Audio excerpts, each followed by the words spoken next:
Muy buenas noches a todos. Discúlpenme por favor la demora. Tiene que pasar que cuando quiere uno que todo salga bien, la ley de Murphy, ¿verdad? Algo pasa.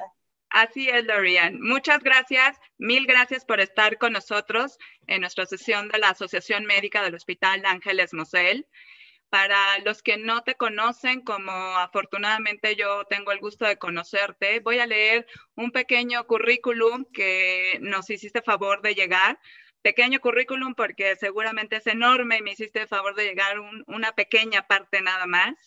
Ella es la doctora Lorian Jiménez Faibi. Es fundadora y jefa del Laboratorio de Genética Molecular en la División de Estudios de Posgrado e Investigación de la Facultad de Odontología de la Universidad Nacional Autónoma de México, de marzo del 2000 a la fecha. Ella es cirujana dentista de la Facultad de Odontología de la UNAM, doctora en Ciencias Médicas con especialización en microbiología por la Universidad de Harvard. Ella realizó una estancia de investigación en el Forsyth Institute en Cambridge, en Massachusetts, Estados Unidos. También realizó una estancia de investigación en Cold Spring Harbor Laboratory en Nueva York, Estados Unidos. Es profesora titular C de tiempo completo en la División de Estudios de Posgrado e Investigación de la Facultad de Odontología de la UNAM hace 26 años. Es catedrático en los niveles de especialidad, maestría y doctorado de las materias de microbiología general, microbiología básica y microbiología periodontal. Dentro de su producción científica destacan más de 40 artículos científicos originales, capítulos de libros y resúmenes publicados en medios nacionales e internacionales, incluyendo las revistas Antimicrobial Agents and Chemotherapy, Oral Microbiology and Immunology, Journal of Dental Research y Journal of Clinical Periodontology, entre muchas otras. La producción científica citada en más de 1,470 publicaciones internacionales y nacionales indexadas.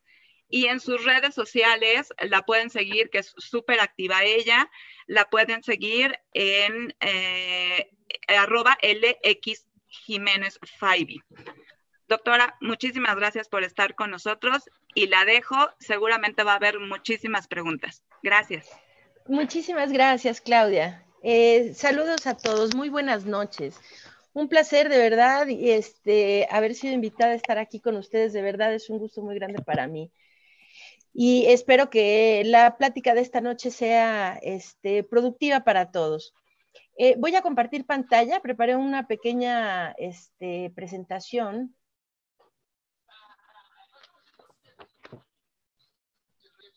Claro que la nogada es muy pero creo que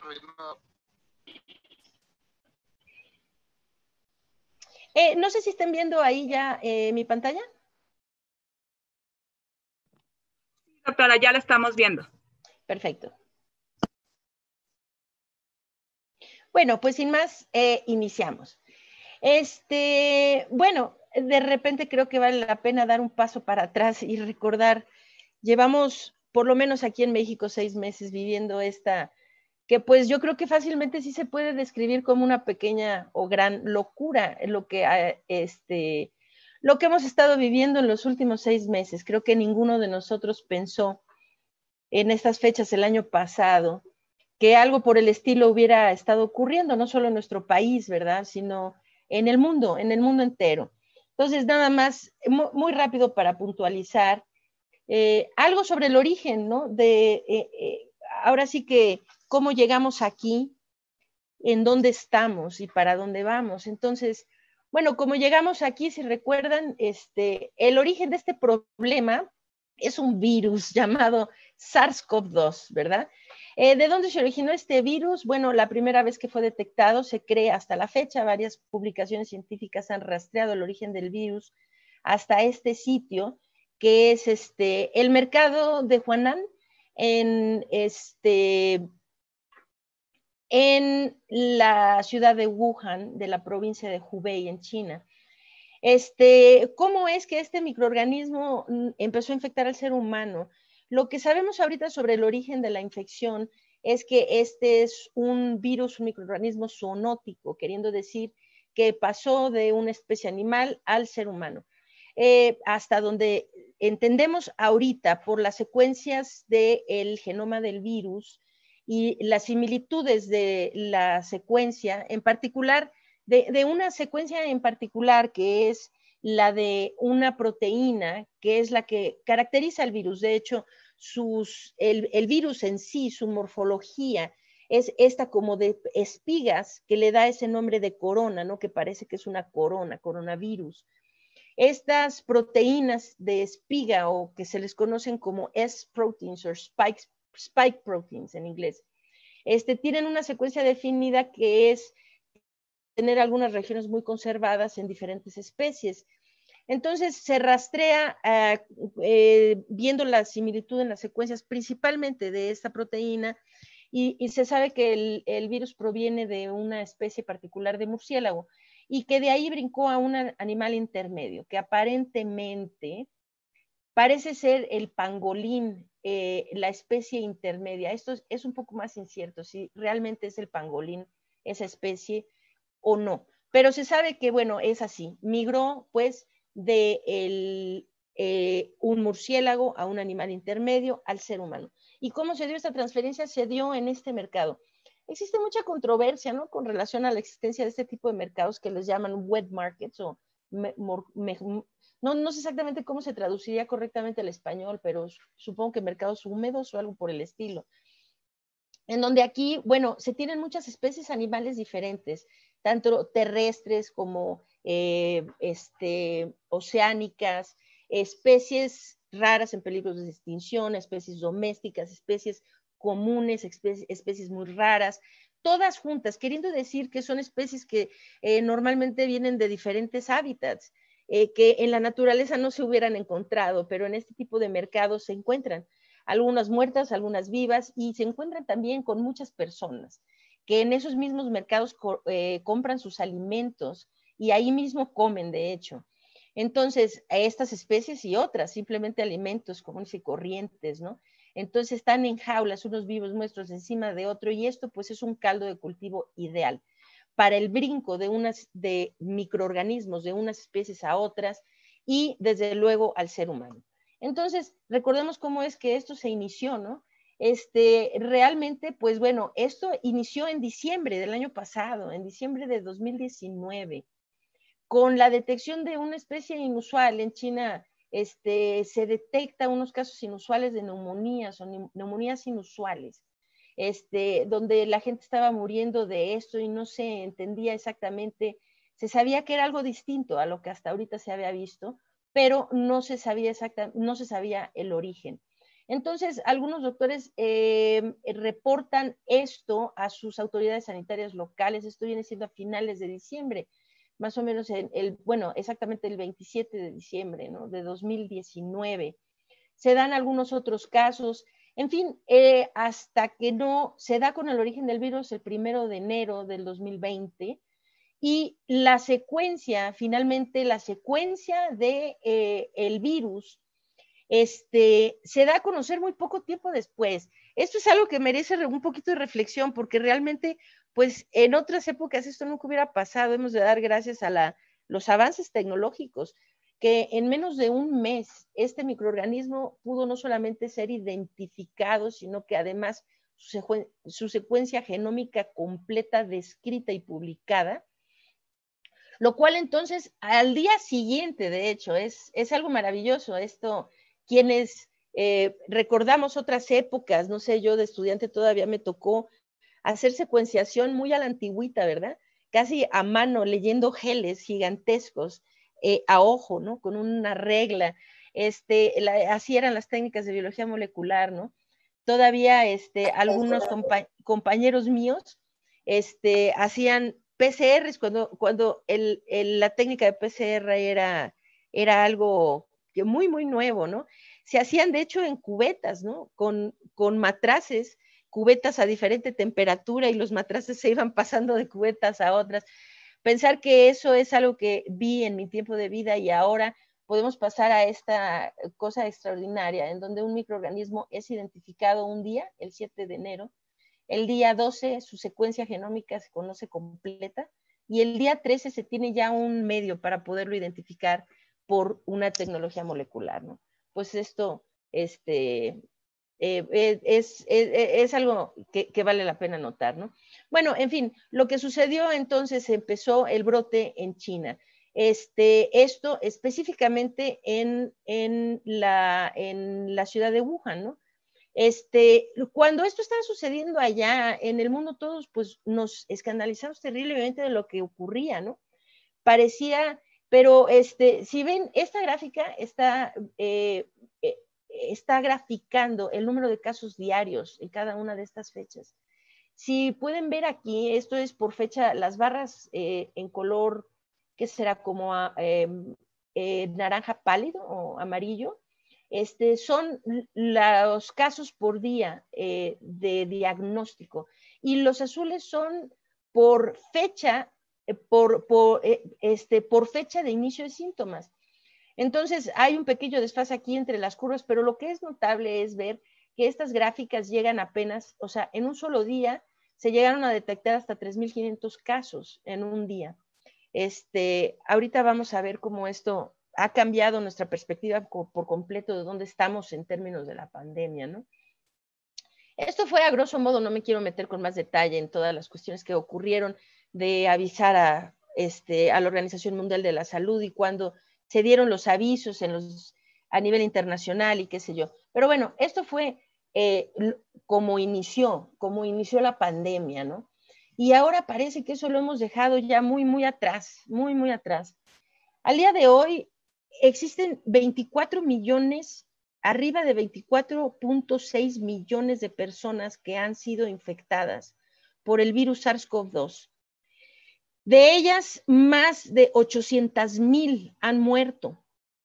Esto quiere decir que lo que había pasado en China cuando todos nos escandalizamos, por ahí de diciembre, enero y principios de febrero, ahora ha quedado muy atrás en la historia. Les estoy mostrando aquí dos gráficas que provienen del sitio de Worldometers, Worldometers, que es un sitio que sigue diariamente, ¿no? Las estadísticas, lleva muy buenas estadísticas diarias a nivel mundial de todos los países y en general de todos los países en conjunto. Estas son las cifras del día de hoy, de hecho. Aquí, esta primera gráfica está mostrando casos diarios nuevos a nivel mundial y defunciones diarias. Aquello que pasó en China es esto que estamos viendo aquí, primer como pequeña alza de lo que es ahora la curva epidemiológica de la pandemia, ¿no? Eso, hubo un día que ellos hicieron un ajuste y todavía se alcanza a ver esa barrita, no sé si la perciben ahí un poco alta en relación al resto de su curva. Su curva epidemiológica quedó aquí.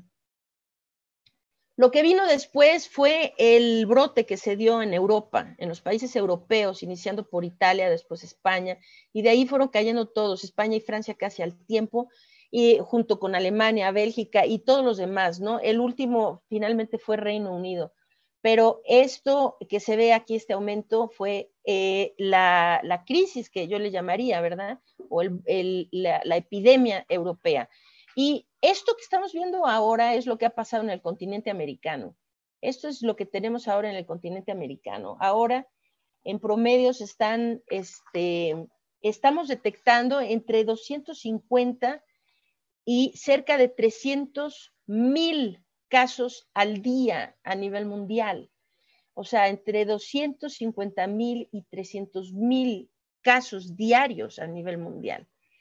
En estas últimas, más o menos de julio y agosto, entre los meses de julio y agosto, parece haber que empieza a haber una suerte de estabilización. Tendremos que dejar el tiempo y no empezar a cantar victorias antes de tiempo, porque cuando pasó lo de China y parecía que ya había pasado, se cantaron muchas victorias y lo que vino fue catastrófico. Y cuando Europa empezó a ceder, pensamos también que habíamos cantado victoria y ahora estamos acá.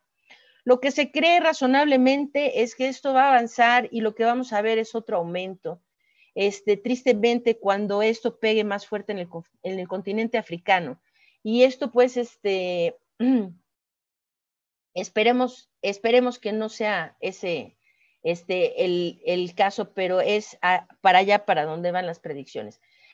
En términos de muertes, la curva es muy distinta en las defunciones. Otra vez es China. Ahora este pico tan alto de defunciones fue Europa. Y esto es lo que ha pasado después en el continente americano. ¿Por qué? ¿Por qué parece que las muertes diarias ahora están disminuyendo o estabilizándose? Espero poder dejar esto un poquito claro durante la charla de hoy, de por qué es que los casos siguen en aumento. Eso es lo que parece ser. Pero el patrón en términos de las defunciones muestran un patrón notablemente diferente. Y esto desde luego tiene que ver con que vamos entendiendo y conociendo mucho más sobre el virus y también sobre la enfermedad, ¿no? Sobre la enfermedad que causa. Entonces, esa es la situación del mundo. Ahora es la situación de México. Miren, México está así ahorita. No quiero entrar el día de hoy, en la plática de hoy, en demasiadas controversias en términos de la exactitud o no de los datos que nuestro gobierno da a conocer, pero finalmente las cifras oficiales son 573,888. Esto creo que no es la cifra de hoy, sino la de ayer. Pero y con 62,076 defunciones. Jamás pensamos que llegaríamos a este punto, pero henos aquí. Ahora, creo que más que lamentarnos por lo que está pasando ahorita, y yo sé que en los medios de comunicación se ha hablado mucho, sobre todo en los últimos días, sobre alcanzamos el escenario catastrófico, ya alcanzamos el escenario catastrófico. Creo que hay que dejarnos un poquito de demagogias y de discursos hechos, ¿no?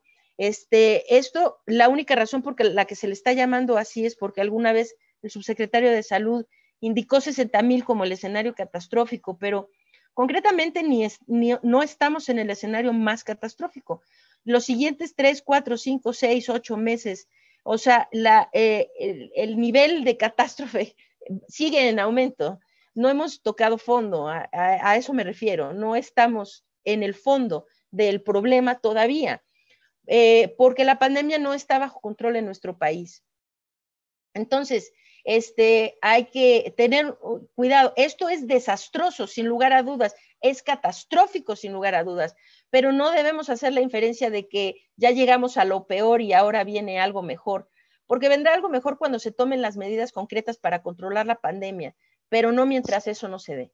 Entonces, hay algunas cosas que creo que vale mucho la pena puntualizar. Estas son las proyecciones del doctor Yu Yang-gu, que estas proyecciones se hacen con lo que se conoce como machine learning, que soy yo muy afecta a estas proyecciones. No es que realmente hay otros grupos que tienen proyecciones muy bien hechas también, ¿no? Por alguna razón, yo tiendo siempre a hablar de estas, aunque he de puntualizar que no son las únicas ni tampoco las únicas precisas, ¿no? Lo que estamos viendo aquí arriba es el número de casos nuevos que se estima que nuestro país tiene al día, ¿ok? Y abajo estamos viendo las proyecciones para las muertes. Esto es de hace unos días, no es la de hoy, esto va cambiando diariamente y desde luego que está tomado o es en base a las cifras oficiales. Lo que están estimando esto es que mientras que en nuestro país se están reportando más o menos en promedio, vamos a decir, en el último mes se han reportado aproximadamente 6,200 casos por día, ¿no? En promedio. La realidad es que en nuestro país están infectando arriba de 100,000 personas diarias. Estas son las proyecciones, que se infectan más de 100,000 mexicanos todos los días, que pasan sin ser detectados por diversas razones, ¿no? Porque hacemos pocas pruebas, porque muchos de ellos, evidentemente, aunque se hicieran todas las pruebas del mundo y se tuvieran los mejores protocolos y estrategias epidemiológicas, habría un buen porcentaje que pasarían bajo el radar.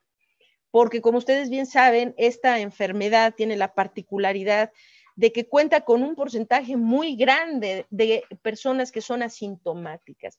Siendo este el caso, pues es hasta cierto punto de esperarse que muchas de las personas infectadas pasaran bajo el radar sin ser detectadas, particularmente las que pertenecen a este grupo asintomático.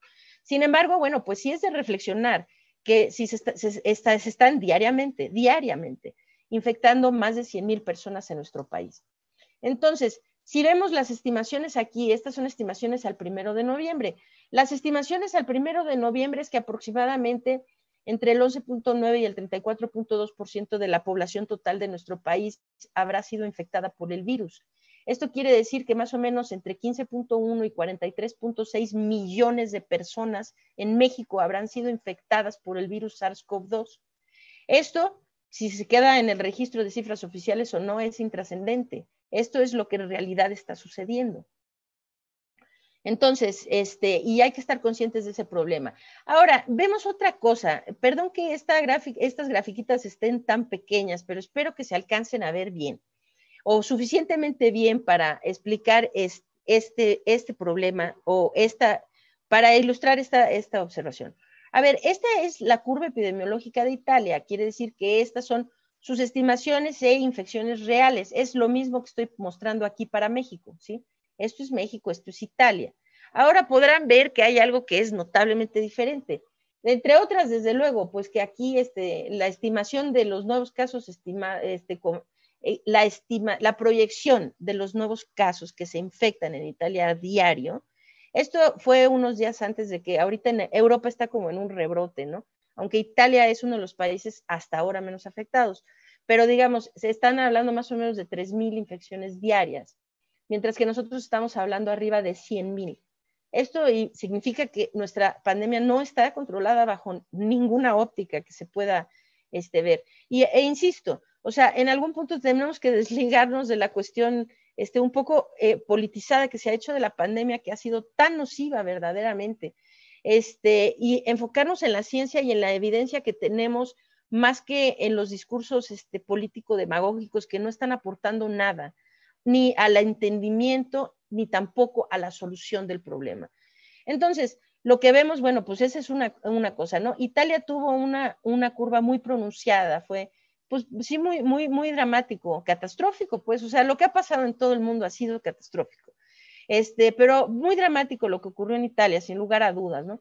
Pero tienen una curva que fue rápidamente en ascenso, lentamente en descenso. Esto es igual en todos los casos, siempre los descensos son muy lentos en comparación a los ascensos de la curva.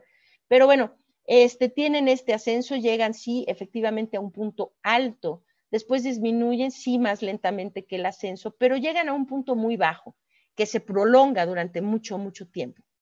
Ok, digamos, el tiempo transcurrido entre este punto de inflexión, que es el ascenso de su curva, y cuando ya llegan a un punto muy bajo, ¿sí? Es de un tiempo determinado, ¿no? Para Italia. Ahora, si les pongo la siguiente, este es Reino Unido. Si ven, es una curva muy similar, muy similar, con la diferencia de que esta es más, o sea, el punto alto se prolongó más que en Italia. ¿Por qué? Bueno, pues porque Reino Unido hizo muy mal su estrategia al principio, terriblemente mal su estrategia al principio. De hecho, llegaron a hablar abiertamente de esta mal llamada inmunidad de rebaño, ¿verdad? Que ahora pues ya se entiende cada vez que alguien habla de inmunidad de rebaño, pues ya se entiende un poquito casi como una grosería, ¿no? Que alguien empiece a hablar de eso, porque ha sido casi criminal que la gente esté apostando a algo que no va a ocurrir nunca y que implica sacrificar la vida de tantos seres humanos, ¿no? Pero en fin, es un término que se sacó de contexto, desde luego, ¿no? Porque la inmunidad de rebaño nunca se ha referido a dejar a personas infectar intencionalmente, sino se ha referido siempre a estrategias de vacunación. Entonces, bajo ese contexto está bien. No este malentendido de dejemos a la gente infectar, ¿no? En fin, pues es igual, pues muy dramático. Ahora, Reino Unido lo hizo muy mal al principio, no instituyó medidas de contención a tiempo, se rehusaba a hacer lo que tenía que hacer, que era pues hacer pruebas, aislar personas, hacer rastreo de contactos. Se rehusó durante mucho tiempo hasta que llegaron a 46,000 muertos y se dieron cuenta que pues no había más que hacer porque ya no era sustentable para nadie, incluso para ningún político, ¿verdad? Incluso si ese político también padeció COVID, seguir dejando morir a las personas. Entonces, ¿qué pasa? Bueno, pues hacen lo que tienen que hacer y en 3 meses Reino Unido le dio la vuelta a su problema, en 3 meses. En 3 meses pasó de ser el peor país en Europa, el país que tenía el peor problema en Europa, a ser el ejemplo europeo, porque ahora pues Reino Unido está mejor que todos los demás países europeos. Muy bien, lo hizo, se tardó más y eso implicó más muertes. Ok, ahora un tercer ejemplo, Suecia. Suecia lo mismo con su inmunidad de rebaño. ¿Ahora qué pasa? Pues sí, otra vez la curva. Ahora es todavía más tiempo lo que se llevaron, ¿no? O sea, mucho más tiempo lo que se llevaron. ¿En qué consiste este? Mala estrategia, mala implementación de medidas de contención aplicadas tardíamente insuficientes y tardías. Entonces, ahora por favor les pido que vuelvan a ver la curva de México. Notan algo que es muy interesante. Lo primero es que no tiene la forma de una curva epidemiológica tradicional. Es decir, que no tenemos este ascenso llegando a un pico con un descenso y después una estabilización, sino que tuvimos un ascenso que siguió y sigue, y ahora estamos nada más así, siguiendo, ¿ok? Nada más que estamos siguiendo en un punto alto. Es como si la curva esta de Suecia, o la anterior, la de Reino Unido, o la anterior, la de Italia, ¿sí?, se hubieran vuelto eternas en el punto alto, es decir, que hubieran seguido acá, en lugar de disminuir. Esto no es aplanar la curva. Cuando dicen aplanar la curva, esto que hizo Italia es aplanar la curva. Esto que hizo Reino Unido es aplanar la curva. Esto que hizo Suecia, se tardaron, pero aplanaron la curva. Sí, aplanar la curva significa que desciende, que en un punto desciende, y que cuando desciende, entonces se queda en un punto bajo durante un tiempo porque ya se tiene control. Ahora con el control, mantenemos el control el mayor tiempo posible, ¿ok? Eso es aplanar la curva. Lo que aquí en México ha pasado es que llegamos a un punto alto y en ese punto alto seguimos. Y las proyecciones de Yu Yang-Wu, por lo menos la de Yu Yang-Wu, son que vamos a seguir en ese punto alto. Estas llegan ahorita hasta el 1 de noviembre. Cuando publique diciembre, entonces veremos para dónde van. Pero pues así se quedan en la parte alta y eso no es bueno para nadie. Esto de que tenemos una epidemia larga, siempre dijimos que iba a ser una epidemia larga. No, bueno, pues sí, nadie ha dudado eso. Es larga para todo el mundo, en todos los países del mundo es una epidemia larga. ¿Por qué? Porque va a ser larga hasta que no venga una vacuna o una cura contra este virus. Hasta que no eso pase, sigue siendo vamos a seguir en estado de emergencia, en estado de alerta, y vamos a tener que seguir implementando estrategias de control epidemiológico a nivel mundial. Entonces, digo, al menos que queramos que la gente se muera, ¿no? Y eso pues nadie lo quiere, ¿no? Entonces, bien, pero alargar esto, vamos a alargar, pues sí, o sea, se puede alargar, pero si eso implica alargarla en un punto alto en donde la gente se sigue muriendo, pues es un contrasentido, ¿no? O sea, es un despropósito eso. Entonces, eso es lo que nos está pasando. Las proyecciones, por ejemplo, las de esta fecha, estaban para el 1 de noviembre en México 97,000 muertos para el 1 de noviembre. Entonces, Yu Yang-Wu, sus proyecciones son así, de 81,000 a 132,000 proyecciones, defunciones para el 1 de noviembre. Ok, si no se instituye algo, si no algo cambia en la estrategia que México está haciendo, no es que a ver si esto pasa, es que esto va a pasar. O sea, esto va a pasar. Entonces necesitamos empezar a hablar de qué se puede hacer para impedir que esto ocurra. Entonces, a ver, ¿cómo llegamos aquí, no? Porque mucho se habla de que esto no se podía predecir, ¿no? O sea, ¿cómo íbamos a saber que este virus iba a llegar y esto no se podía predecir? No solamente eso, sino que esto es un evento inconmensurable, ¿no? Es cierto eso, vamos a cuestionarnos eso, ¿es cierto? O sea, pues miren, les voy a decir, ese término que le han llamado el cisne negro, ¿no? Esto proviene de esta novela de Nicolás Taleb, que habló sobre el cisne negro y le llamó cisne negro a los eventos impredecibles, raros y catastróficos. Entonces, necesitamos preguntarnos, ¿la pandemia de COVID-19 es un evento catastrófico? Sin duda, pero debemos cuestionarnos si esto fue un evento impredecible y raro o no.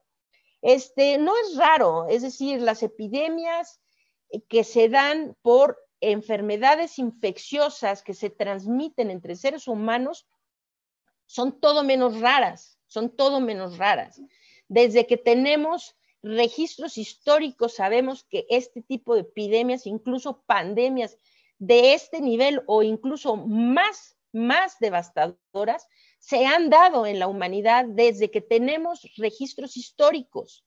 Entonces, no es un evento raro, definitivamente, ¿no? ¿Es un evento catastrófico? Sí, sin duda es un evento que es, bajo este escenario es catastrófico, pero ¿es un evento impredecible? No. A ver, nunca fue impredecible.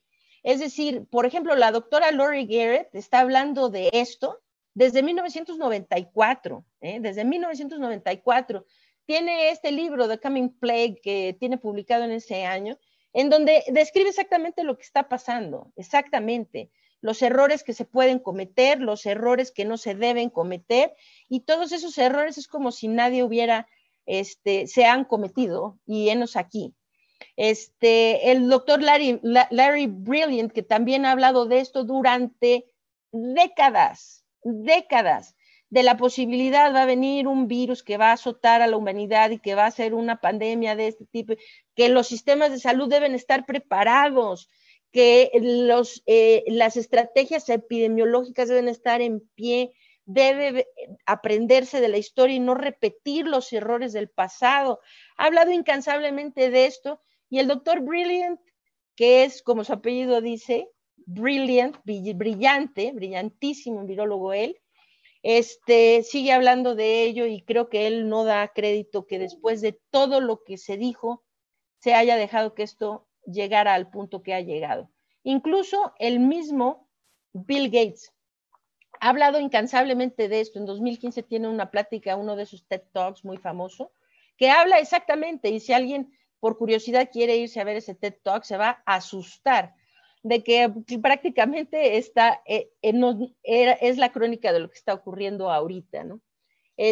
Bueno, entonces, esto no era impredecible. La situación es que la gente, que aprendemos poco de la historia.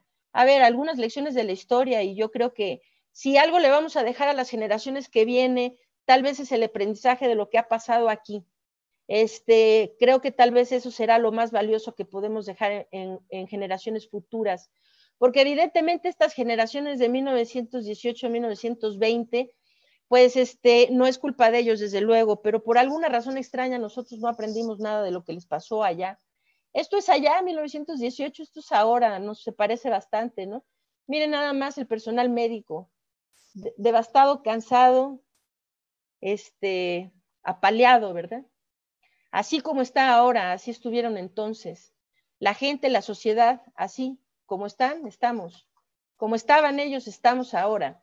Nada más que cuidado, todavía no estamos como ellos, pero debimos aprender de lo que sucedió. Y todavía es tiempo de aprender algo. Entonces, la pandemia, esto lo he dicho en varias pláticas y yo creo que no me cansaré de decirlo, porque espero que no nos veamos en un escenario así. Estamos exactamente repitiendo la historia. Estas son las curvas epidemiológicas de la que se le llamó la gran pandemia, ¿no? Que hasta la fecha, pues es la pandemia, la gran pandemia por antonomasia, es esta pandemia de influenza de 1918 a 1920, que mucha gente conoce como la pandemia de la gripe española, ¿no? No me gusta llamarle así porque ni era gripe ni tampoco era española, pero era influenza, H1N1, ¿no? Entonces esto duró 3 años, ¿eh? Y ojo, porque así bajita la mano, aquí ya nos aventamos más de medio año. Y para cómo van las cosas, pues íbamos a llegar a fin de año todavía con la pandemia aquí.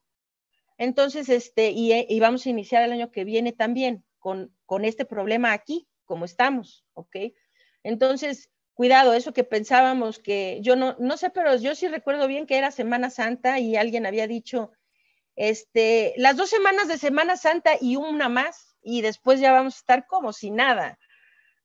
Pues enos aquí, vamos a empezar el mes de septiembre y estamos todo menos como si nada. La pandemia esta se llevó en total entre 30 y 50 millones de personas. Es decir, entre 30 y 50 millones de seres humanos murieron alrededor del mundo por esta pandemia, que se transmite de forma muy similar a la que tenemos actualmente, ¿no? La vía de transmisión es muy similar, las enfermedades son completamente distintas, pero sí la vía de transmisión y estos escenarios son muy parecidos. A ver, vino la primera oleada que se llevó entre 3 y 8 millones de personas. Eso fue catastrófico, ¿no? Esa palabra creo que está bien usada cuando se habla de 8 millones de vidas. Pero por muy catastrófico que haya sido, nada pudo ser más devastador que la segunda, ¿no? En donde se llevó entre 26 y 40 millones de vidas alrededor del mundo. La tercera, que se dice que fue la más benigna, si es que se puede utilizar ese término para hablar de entre 1 y 2 millones de muertos, ¿no? Esto fue porque ya solamente estaba activa la pandemia en algunas partes de Europa y por eso es que cobró menos vidas en la tercera oleada. Pero bueno, también se había aprendido mucho sobre control de la infección, sobre prevención y otro tipo de cosas. Entonces, ¿por qué esta devastación? ¿Por qué fue tan grave aquí en la segunda oleada? Es porque ocurrieron varias cosas. La primera parte vino no con la estacionalidad de los virus invernales, sino que como COVID-19, precisamente, como COVID-19, que entró a destiempo, o sea, fuera de tiempo de cuando se espera la temporada de los virus respiratorios. Eso por una parte, ¿no? Es similar a lo que nos pasa ahora. Ahora, no terminaron de controlar bien el problema y entonces se cruzó con la temporada de los virus estacionales, de los virus respiratorios estacionales. Esto es exactamente lo que está a punto de pasarnos, que estamos en la parte, todavía seguimos con la epidemia muy activa, sobre todo en nuestro país, muy activa. Europa, tristemente, también que habían controlado todo y ahora entran en una segunda oleada, ¿no? En Europa. Ojalá. Y para los amigos europeos, si algunos están escuchando, de verdad que les mandamos desde aquí fuerza y ojalá que rápido puedan solucionar este segundo problema que tienen. Sin duda han aprendido mucho de cómo se controla y ojalá que pronto puedan estar otra vez entrando en su curva aplanada, que insisto, aplanada, abajo. Entonces, ¿por qué? Pues se cruzó y entonces se cruzó sí con la temporada de influenza y entonces de los virus estacionales y esto causó un problema catastrófico. Lo segundo es que parece que el virus tuvo una mutación entre la primera y la segunda oleada. Esto es un poco difícil porque la documentación científica de esto es un poco iffy, si se entiende el término, un poco no muy clara, pero se cree que tuvo alguna mutación que hizo al virus ya sea más contagioso o más virulento. Este punto, pues ahorita sabemos que, bueno, SARS-CoV-2 ha mutado ya muchísimas veces, ¿no? O sea, estamos hablando de, a la fecha, SARS-CoV-2 la cifra exacta, se tienen 4.868 cepas diferentes de SARS-CoV-2 que han sido identificadas. Algunas han sido mutaciones y otras no, ¿verdad? Pero se tienen todas estas diferentes cepas del virus identificadas en diferentes partes del mundo. Algunas mutaciones que sí han sido descritas hasta ahorita, parece que ninguna con mayor relevancia. Alguna por ahí se había hablado de ella que tal vez confería mayor contagiosidad al virus, más no mayor virulencia. En fin, lo cierto es que el virus está mutando y no hay garantía de que no alguna de estas mutaciones termine haciendo lo que pasó aquí. El mensaje de esto es hay que aprender qué hicieron mal, qué hicieron bien y necesitamos aprender nosotros, de que todavía hay mucho que se puede hacer porque estaríamos apenas en esta parte y ojalá que no sigamos más adelante. Que no repitamos también este escenario que se dio entonces. Ahora, ¿cómo controlamos entonces las epidemias? Es importante una cosa, señalar que parece que ahora hablamos de control epidemiológico, o sea, los brazos fundamentales del control epidemiológico, como si alguien estuviera actualmente inventando el hilo negro o como si fueran conceptos nuevos de alguna forma. El control epidemiológico, los 4 brazos del control epidemiológico que ahorita les voy a comentar, pues son cosas que han existido desde siempre, o sea, se saben desde hace muchos años, décadas, y que se emplean de manera rutinaria siempre que hay brotes de otras infecciones, ¿no? O sea, dengue, cuando hubo SARS, cuando hubo MERS, cuando hubo influenza, es decir, cuando hubo sarampión, cuando hay, ¿no? Porque hay muchas cosas que todavía hay, cuando ha habido cólera, cuando ha habido ébola en África, por ejemplo, ¿no? Estas son las estrategias que se siguen.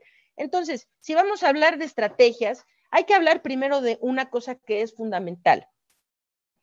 Para el control epidemiológico de las enfermedades infecciosas, hay una clave que es fundamental. La clave fundamental es actuar rápido y con contundencia, es decir, no vacilar y tener el valor de asumir si es que uno se equivoca. Es decir, ser pusilánime en la toma de decisiones es lo que lleva al caos. La falta de valor en la toma de decisiones es lo que lleva al caos. Entonces, ¿por qué? Porque necesita todas las decisiones a ir enfrente del problema, ir por encima. Bueno. Sí, Lorian, te escuchamos bien. Perdón, es que me dio un mensaje que estaba yo en mute, pero bueno, en fin, todos los mensajes tienen que ser todas las acciones tienen que ser ganarle al virus, ir adelante de lo que el virus hace. Si uno va a ir corriendo atrás del virus, defendiéndose, siempre vamos a perder. Esto es lo mismo para cualquier patógeno de transmisión infecciosa, que tiene un potencial de convertirse en epidémico. Entonces, aquí el problema que que casi todos los países cometieron fue eso: actuar tarde, actuar insuficientemente, ser lentos, faltó el valor. Ahora, ¿le faltó el valor a todos? No, no a todos, no a todos.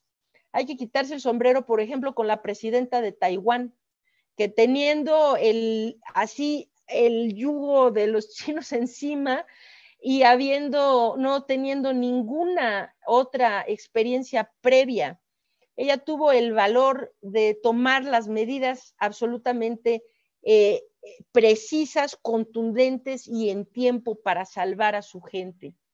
Muchos han hecho esto también. Vietnam hizo lo mismo.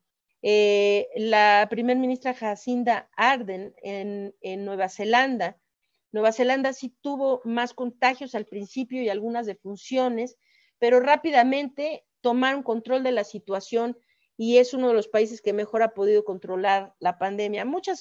Varios países lo hicieron, pero los que nos ha ido mal es porque ese es lo principal.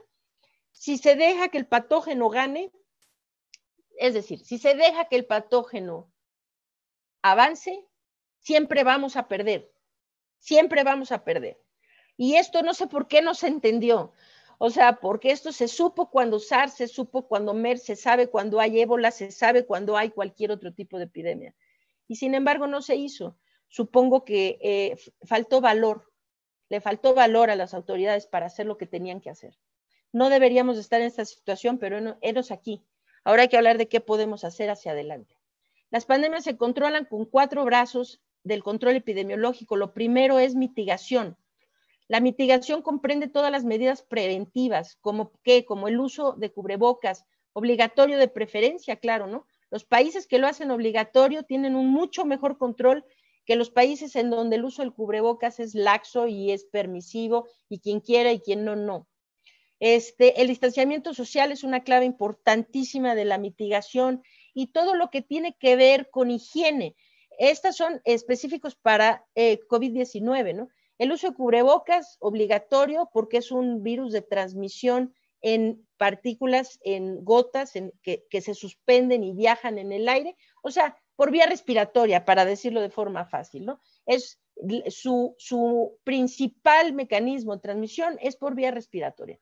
Entonces, el principal, que no es para decir que no se transmite de otra forma, porque también tiene la transmisión por contacto, pues, desde luego, pero la mayor proporción de la transmisión se da por vía respiratoria. Entonces, el distanciamiento social, en este caso el lavado de manos de las superficies, etcétera. Y hay una parte de la mitigación que se considera en algunas ocasiones que son de extrema emergencia, que son los cierres y aislamientos masivos. Los cierres y aislamientos masivos, que fue lo que pasó aquí en México cuando se hizo la Jornada Nacional de Sana Distancia. Todos los países en menor o mayor grado han hecho esto. Algunos mucho más estricto, mucho más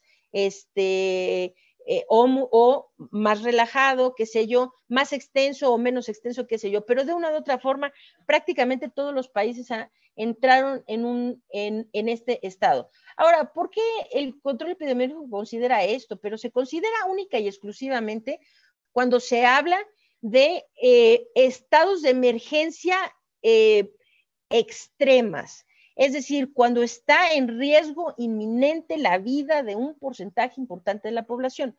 Entonces, no es deseable hacer estos cierres y aislamientos masivos. Lo más costoso que puede haber para una población es esto.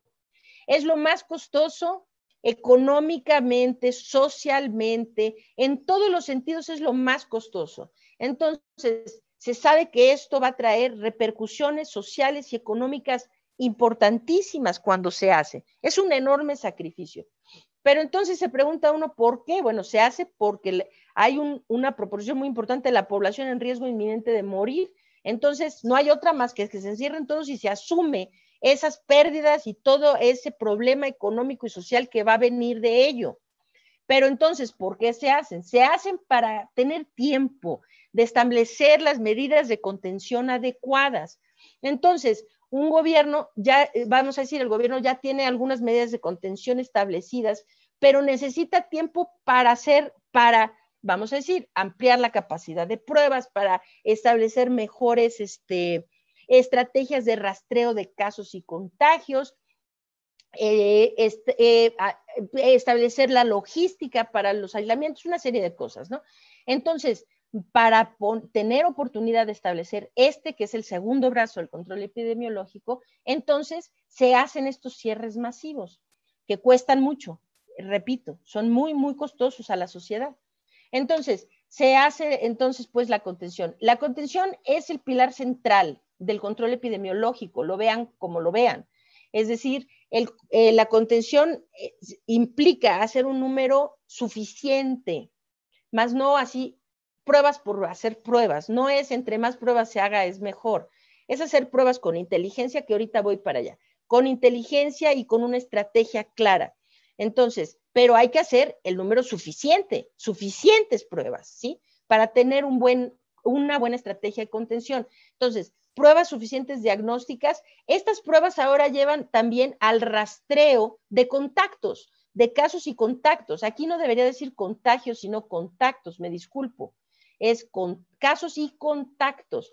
Entonces, se rastrean contactos. Con esto se encuentran más casos positivos y más generaciones de enfermos, de infectados.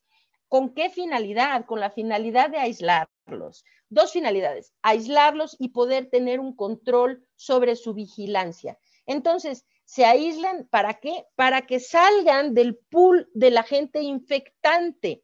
Entonces, ¿cuál es, si lo vamos a ver en la pantalla grande, qué es lo que hace en combinación la mitigación y la contención? Lo que hacen es cortar las cadenas de transmisión. Entonces, yo hago pruebas, detecto quiénes son los infectados, a esos entonces los aíslo, los saco y ya corté cadenas de transmisión. De eso se trata, de mantener todo localizado, o sea, contener el problema, hacerlo cada vez más chico y cada vez más localizado. Entonces, muy bien. El siguiente brazo, a ver, aquí pues hay que hacer una puntualización. ¿Por qué se acabó la jornada de sana distancia y de repente nos fuimos a todo con los contagios y con las muertes y demás? Incluso en un país en donde todas nuestras cifras están muy subestimadas. Subestimamos grandemente el número de contagios, ¿no? Si vieron hace rato, si estamos hablando que más de 100,000 personas se están infectando diario en México y solamente estamos detectando 6,000, pues nada más hagan ustedes la matemática de qué tan subestimado está el problema, ¿no? Entonces, pues sí, con todo y eso, ¿no? O sea, ¿por qué desde que se terminó las Jornadas Nacionales de Sana Distancia hubo un aumento muy marcado en los contagios y desde luego que eso se traduce a las muertes, ¿no? Si ya habíamos hecho un cierre, ¿no? Mucha gente se pregunta eso. Pues si ya nos encerramos, todos nos encerramos, entonces, ¿qué pasó, no? Pues les voy a explicar qué fue lo que pasó, porque mientras estuvimos encerrados, pues el encierro no era nada más para encerrarse, el encierro era para darle tiempo al gobierno de hacer esto, de hacer pruebas, de hacer rastreo, de hacer aislamientos, de eso se trataba. Pues si no, ¿de qué sirve ese sacrificio? ¿De qué sirve el sacrificio si no se hace la parte de contención? Pues bueno, ahora cargamos con todos los estragos, ¿no? De haber cerrado comercios, las escuelas, todo lo demás. Sin duda, bueno, pues sí, algunos se disminuyó el ritmo de la adquisición de los contagios, es cierto, pero la carga viral comunitaria siguió aumentando durante el encierro porque no se hizo nada para controlarla. Entonces, pues ahora empieza a salir la gente y entonces esa carga viral que no solamente no se controló, sino que siguió creciendo durante el encierro, ahora cada vez que hay más movilización de personas, pues cada vez es mayor. Y va a seguir siendo mayor hasta que no se haga algo por contenerla. Entonces, en este momento nuestro país pues ya no puede hablar de cierres y aislamientos masivos, sería un sinsentido porque entonces, o sea, nuestra economía está en la peor situación que tenemos desde hace un siglo, no sé cuánto tiempo, ¿no? Todos los indicadores dicen que nuestra economía está de picada en un estado así terrible, igual que las condiciones de salud de nuestra población, ¿no? Entonces, pues hacer otros cierres masivos, cierres y aislamientos masivos implicaría pues ver colapsar por completo nuestra economía y esto no puede pasar. Entonces, pero tampoco se puede mandar a la gente al matadero, es decir, que tampoco puede salir la gente a morirse, ¿no? Entonces, pues algo tenemos que hacer para controlar y contener y mitigar y mejorar la situación y disminuir la pérdida de vidas con todo y que vamos a tener que estar relativamente movilizados, ¿no? Por lo menos en algunos sectores y qué sé yo, ¿no? Entonces, bien, esos son dos brazos. El tercer brazo es la vigilancia. La vigilancia comprende muchas cosas, o sea, vigilancia de dónde están los brotes, que es lo que se hace en nuestro país con el modelo de vigilancia, de vigilancia epidemiológica o centinela, ¿sí? Que es a ver, hay que puntualizar, mucha gente dice, nos fue muy mal por el centinela, como si fuera culpa del modelo de vigilancia o algo por el estilo, ¿no? Hay que puntualizar eso. Nuestro modelo de vigilancia epidemiológica centinela es un modelo sensacional, de hecho, que funciona maravillosamente bien y que se ha usado con mucho éxito durante muchos años. Otros países tienen modelos que no se llaman así, pero unos sí tienen el mismo modelo centinela y otros tienen otros modelos de vigilancia que básicamente funcionan de la misma forma que el nuestro y que son muy efectivos. Entonces, pues sí, muy efectivo, pero a ver, ¿por qué aquí nos fue tan mal, no? Pues nos fue muy mal porque era lo único que se hacía. Es decir, hay dos razones. Uno, el modelo de vigilancia centinela es muy amplio, abarca toda la República Mexicana con muchísimos puntos de vigilancia, de observación, muchos puntos de datos y etcétera. Cuando empezó la pandemia, por parte de, no sé quién toma estas decisiones, pero quien sea que las tomó muy mal, ¿no? Decidieron recortar el modelo de vigilancia y basarlo solamente en unas 400 y tantos puntos de vigilancia. Esto condenó el esfuerzo de vigilancia en nuestro país a poder arrojar únicamente estimaciones burdas de lo que estaba sucediendo. Entonces, siempre hemos tenido solamente estimaciones malonas, si me permiten y me disculpan el término, estimaciones malonas de lo que está pasando, porque no se usa el sistema de vigilancia centinela completo, solamente un recorte de él, ¿no? Entonces, pues muy mala decisión, no sé quién carambas tomó esa decisión, ¿no? Entonces, esa es una, ¿no? Y lo otro es que la vigilancia es una cosa, pues debe hacerse, siempre debe hacerse. ¿Dónde están los brotes? Donde hay ese brote hay que ir con todos los esfuerzos a contenerlo, ¿no? Entonces, pero aquí es que ahí hay un brote y pues nunca se mandaron esfuerzos, nada más era cuestión, la vigilancia era sinónimo de dar información. Entonces vamos a vigilar con tal de que sean datos informativos. Pero en este caso, pues la información es muy importante, es muy necesaria, desde luego, pero los datos que arroja la vigilancia no son por meros fines informativos, son para guiar la estrategia. Entonces, y eso es algo que aquí no se hizo. Es decir, que no se hizo que, ok, ahora en un poblado en Nuevo León, ahí hay un brote, entonces servía para decirnos que ahí había un brote, pero pero nadie nunca mandó un esfuerzo de contención ahí, ¿verdad? Entonces, bueno, pues entonces no sirve nada la vigilancia cuando se hace así, tampoco cuando se recorta, etcétera. Aunque sí tiene que quedar claro que el modelo de vigilancia epidemiológica centinela es un modelo extraordinario que ha servido muy bien y todo eso para vigilar las enfermedades estacionales, virales, respiratorias, ¿ok? Entonces, la vigilancia también comprende vigilar los hospitales para ver su ocupación, los brotes, que es lo que ya dije, y una parte muy importante que se omite en nuestro país también, que es la vigilancia de los casos, de los enfermos, incluso los asintomáticos, porque esta es una parte fundamental para disminuir la pérdida de vidas. Es decir, que esta enfermedad, como cualquier otra enfermedad viral, no puede ser tratada, no solo viral, o sea, a ver, estoy hablando con un auditorio de muchos médicos, ¿no? O sea, nada más quiero que nos pongamos todos a reflexionar lo siguiente. Quiero entender qué enfermedad se trata mejor con el tratamiento terminal. Reflexionen tantito, yo creo que no hay una sola, ¿verdad? Todas las enfermedades se tratan mejor.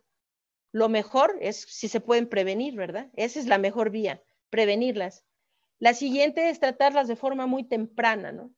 Pero aquí ocurrió una cosa que es pues como muy sui generis y muy absurda, que es, desde el principio se habló, necesitamos ventiladores, muchos ventiladores, hay que traer ventiladores. O sea, se estaba hablando de hacer, de cómo podemos tratar la enfermedad terminal, COVID-19 terminal, pero no se habló mucho de cómo podemos mejor tratarla de forma temprana. ¿Cómo lo tratamos temprano? ¿Cómo evitamos que lleguen al ventilador?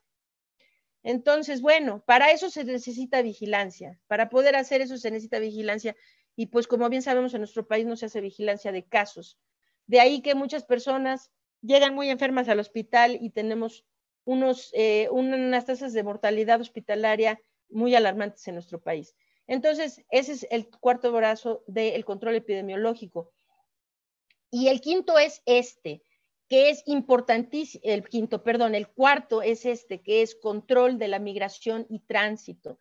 Esto es absolutamente esencial, fundamental para el control epidemiológico, ¿no? O sea, y es una cosa un poco insensata que uno tenga que hablar de estas cosas, que no es inventar el hilo negro. O sea, lo que yo les estoy diciendo, pues lo pueden ver en cualquier libro de texto, cualquier libro que describa cuestiones de epidemiología, ¿no? Esto se ha sabido desde siempre. Pero en nuestro país desde el principio se habló, controlar las fronteras no interesa, no es importante. No hay evidencias científicas que digan que controlar la frontera va a hacer que aquí no llegue el virus. Bueno, pues todo esto que se dijo es un sinsentido, ¿no? Los controles migratorios y de tránsito son absolutamente esenciales e indispensables para controlar negativos. Todos, o sea, los que salen negativos de cualquier manera se les instruye una cuarentena. Es decir, que se van a aislar unos 14 días en su casa. Ellos van a su casa, no pasa nada. Porque son solamente sospechosos, con pruebas negativas, sospechosos con prueba negativa. Pero se les instruye aislamiento también, unos 14 días, qué sé yo, dependiendo del país, hacen aislamientos de 10, de 14, de 20 días, dependiendo. Muy bien, pero los que salen positivos ahora, ¿qué pasa? Los que salen positivos, todos estos, la acción, esta es la acción, aislarlos, se tienen que aislar, ¿ok? En México y en muchos países donde aquí no se han puesto estrategias de aislamiento, es decir, haber hecho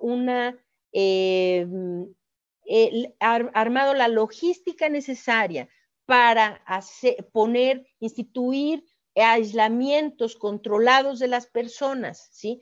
No se pueden hacer en el hospital, porque esto sí saturaría innecesariamente los servicios hospitalarios, ¿ok? Y además ni siquiera sería recomendable, porque pues no queremos que estas personas que de por sí pues están infectadas con SARS-CoV-2 ahora adquieran alguna otra infección nosocomial o alguna otra cosa que no queremos que pase, ¿verdad?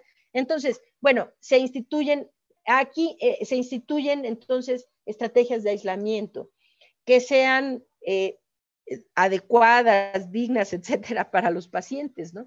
Y esto salva también a las familias de infectar. Gran parte de la transmisión que se da de este virus es transmisión intrafamiliar. Es decir, que la directriz, oiga, sí está usted contagiado, pero no, váyase usted a su casa. Primer problema, O sea, la directriz de sí le hicieron la prueba al señor, pero no está suficientemente grave para ser hospitalizado. Y se le instruye, váyase a aislar a su casa. Primer problema, lo que ahora hace el señor es infectar a toda la gente a su alrededor en casa. Ok, muchos de ellos son asintomáticos, entonces no saben que están infectados. Se salen de su casa y van, infectan al mundo, ¿no? Por donde deambulan, pues. Entonces, primera directriz equivocada. Segunda, vayas a su casa y regrese cuando ya se siente usted muy mal. Pues bueno, cuando ya se siente usted muy mal es muy tarde en la mayoría de los casos. Entonces sería, y dejarlo ahí, o sea, hasta que usted se sienta mal a su libre albedrío.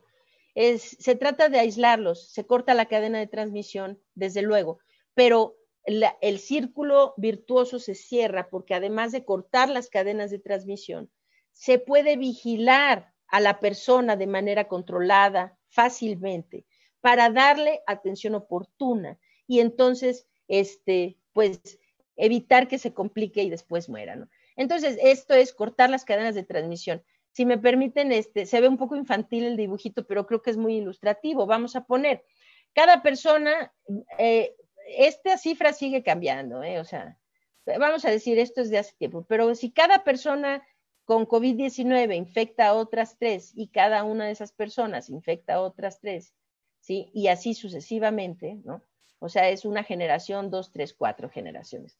Después de 10, este número son como 54,000 y tantas personas infectadas a partir de un solo infectado. Eso es muy alarmante. Pero bueno, lo que quiero ilustrar con este punto es que los puntitos azules pues son casos leves o asintomáticos de COVID, ¿no? Los amarillos son los hospitalizados y los rojos son los que están en terapia intensiva, de los cuales pues ya sabemos, dependiendo del país y de la institución hospitalaria, muchos de ellos, la mayoría de ellos mueren. Entonces, vamos a poner de forma normal, pues esto en primera generación, pues genera cierta cantidad de hospitalizados y de personas críticas. En segunda, pues son más, en tercera son más. Vamos a poner, nada más vamos a hacer pruebas. Y no estoy hablando, volvemos, no es muchas pruebas, o sea, incluso con un número relativamente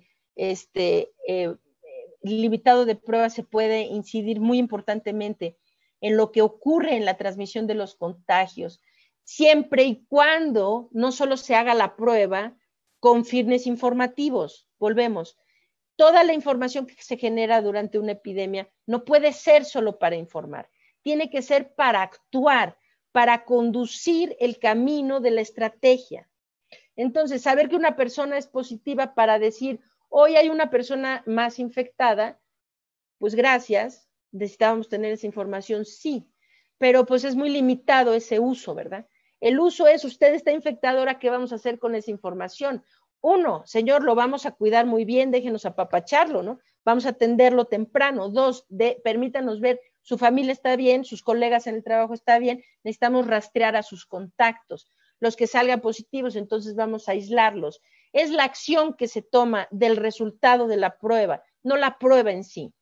Entonces, de estos vamos a poner, bueno, aquí ya sale, estos salen positivos de uno solo. Si logramos aislar a uno solo, vamos a aislar nada más a esta persona. Ok, pues aquí ya, estos ya no existen, ¿sí? Esa es su primera generación. En la segunda ya no existen estos. Pero si nos vamos a la tercera generación, es que es la mitad, más de la mitad de los contagiados que ya no existen. Es decir, que esto es cortar cadenas de transmisión. Y es muy importante porque no es solo prevenir que una persona más, sino que esto se vuelve exponencial, crece. Entonces, con una sola persona que se logre aislarse adecuadamente, entonces repercute muchísimo. Y si esto lo hiciéramos masivo, pues ya nada más pueden imaginar. Imagínense esto multiplicado. Si efectivamente en México están infectando diario 100,000 personas, imagínense nada más cómo esto se podría pintar. Creo que la mente no da para imaginar tanto puntito, ¿verdad? Entonces, a ver, indicadores preocupantes de lo que tenemos aquí. Con relación a las pruebas, esto es muy importante puntualizarlo. Se habla mucho de las pruebas y como se hace mucho ir y venir en la retórica, de tratar de unos de atacar y otros de defender y no se llega a nada porque realmente no es, aquí no se trata de quién se puede defender mejor, se trata de hablar con la verdad y ver qué podemos hacer para ayudar al problema, ¿sí? Entonces, eso es lo importante. Entonces, hablar aquí con qué es lo que está pasando. Cuando se habla de pruebas, ¿no? Dicen, mucha gente se quiere enfocar en las pruebas per cápita, es decir, incidir sobre cuál es el total de pruebas, o sea, cuántas pruebas se hacen en total, ¿no? O por 100,000 habitantes, o 1,000 habitantes, o 1,000,000 de habitantes, o sea, pruebas en base al tamaño de la población. Déjenme explicarles por qué esto no es exactamente correcto. Claro, aquí pues necesitamos ver que México va a estar siempre hasta abajo de la lista en las cosas que debe estar arriba y hasta arriba en lo que debería de estar abajo. Pero déjenme ponerles varias diapositivas. Les voy a poner estas tres. Y no quiero entrar en el detalle así para explicar las gráficas con la minucia y eso. Quiero que se entienda el concepto que quiero aquí dejar, el mensaje que quiero dejar. El mensaje es lo siguiente. Ok, la parte, hay dos indicadores que son el índice de positividad de pruebas, ¿ok? Que es uno de los ejes centrales que se deben estar considerando para saber cómo es que la pandemia avanza en un lugar, en nuestro país en este caso, ¿no? Si vamos bien o vamos mal o qué tan bien o mal vamos. Este es quizá el indicador más crucial de todos, ¿ok? Ahora, queremos evaluar nuestra estrategia de contención. Para evaluar la estrategia de contención, el indicador que sirve es el de saber cuántos casos, cuántas pruebas se hacen por cada caso nuevo confirmado. Y creo que con lo que les acabo de decir eso, espero que quede claro. Hay un caso confirmado, vamos a ponerlo en fines prácticos. Esta persona tiene síntomas, va a un centro de salud, le hacen una prueba, esta persona queda confirmada. Esa es una prueba. Si nada más queda así, vayas a su casa y ya, pues esa es una prueba por caso confirmado, ¿no? Ok. Entonces, algunos van a ir, se sienten mal, les hacen una prueba y sale negativa. ¿Por qué? Pues porque no tenían COVID, tienen gripa o tienen influenza o tienen algún otro tipo de infección o de cuestión respiratoria que no era COVID-19. Ok, entonces vamos a decir, cuando se hacen más pruebas, muchas pruebas, de ahí salen pues algunos decimales. México, para que se entienda, esto es México aquí abajo. Las tres gráficas grafican algo similar, es decir, pruebas, nada más que esta es por 1,000 habitantes, es decir, con base en el tamaño de la población. Esta gráfica grafica pruebas, es decir, qué porcentaje de las pruebas es positivo. Y esta gráfica grafica qué tantas pruebas se hacen por cada caso nuevo que se confirma. Y las tres dicen cosas completamente diferentes sobre las pruebas, sobre el indicador pruebas, ¿ok?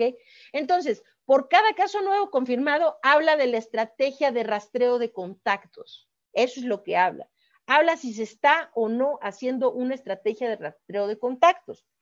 Entonces, México hace, hoy por hoy, o sea, estábamos aquí, siempre hemos ido a la baja y al final seguimos como en una baja pronunciada, ¿no? El número, ni se los quiero decir porque todo el mundo se va a deprimir, el número es 1.6. México hace 1.6 pruebas por cada caso nuevo confirmado. Esto quiere decir que el punto 6, pues nada más corresponde a aquellos que fueron a hacerse una prueba porque tenían síntomas respiratorios y salieron negativos. Pero esto indica que no se hace ningún esfuerzo de rastreo de contactos, ninguno en absoluto, ¿ok? Entonces, si ven aquí, ahora, esto también tiene algo muy importante. Quienes siguen el desarrollo de la pandemia a nivel mundial ya habrán notado algo. Este es un país que le está yendo muy mal. Estos son países que les está yendo como que regular, ¿ok? Y de aquí para arriba son países que les está yendo como muy, muy bien. Es decir, Taiwán es por antonomasia de los mejores, ¿no? O sea, es por antonomasia así el gran manejador de la pandemia. Vietnam, desde luego, Vietnam lo hubiera puesto aquí, pero Vietnam queda por arriba de Taiwán, de hecho. La gráfica de Vietnam va aquí arriba. Quiere decir que Taiwán hace muchísimas pruebas por cada caso nuevo confirmado. Estos hacen muchas. Uruguay, que le está yendo maravillosamente bien, el Reino Unido, que está yéndole muy bien, Alemania también, Corea del Sur, ahora empieza a bajar tantito aquí Corea del Sur, bueno, pero siempre estos son países que les ha ido muy bien. Estos son países que están en el estira y afloje entre que bien y mal y no sé qué y así. También tienen menos y a los que les va peor tienen menos. Este indicador es directamente proporcional a qué tan bien o mal le está yendo a los países para controlar la pandemia. Es decir, esto se refleja en el número de casos confirmados, se refleja en el número de defunciones. Este es uno de los indicadores principales. Nos habla de qué tan bien está controlado el problema y nos habla de qué tan extensa es la estrategia de contención. Ahora, si esto lo traducimos acá, esto es lo más burdo que hay, decir por número de habitantes, ¿no? Por número de habitantes. Vamos a decir Estados Unidos. Esta es una que siempre la gente que a veces quiere contradecir lo que digo, ¿no? No porque todo lo que diga esté bien, desde luego, pero hay gente que nada más quiere contradecir porque sí. Siempre ponen de ejemplo Estados Unidos. Estados Unidos está con los países hoy por hoy que hace más pruebas, que ha hecho más pruebas, que hace más pruebas per cápita, etcétera, ¿no? O sea, bueno, este es el país que más pruebas ha hecho, punto, ¿no? O sea, sí. Reino Unido ahora pues anda muy bien haciendo el problema, se pusieron las pilas y qué bien van, ¿eh?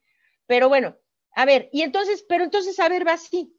Reino Unido hace muchas pruebas per cápita, sí, pero además controla muy bien el problema. ¿Por qué? Porque Reino Unido hace esto, hace muchas pruebas, pero también se traduce en cuántas pruebas hace por caso, y si lo ven por acá, tiene una positividad bajísima Reino Unido, ¿ok? Esto, si hacemos las tres cosas, y de hecho podríamos hasta prescindir de esta, estos dos datos nos dicen todo sobre cómo se está controlando. Esto tiene que ser lo más alto posible, esto tiene que ser lo más bajo posible, ¿ok? Y esto la verdad es que no nos dice demasiado, es como un número al aire. ¿Por qué?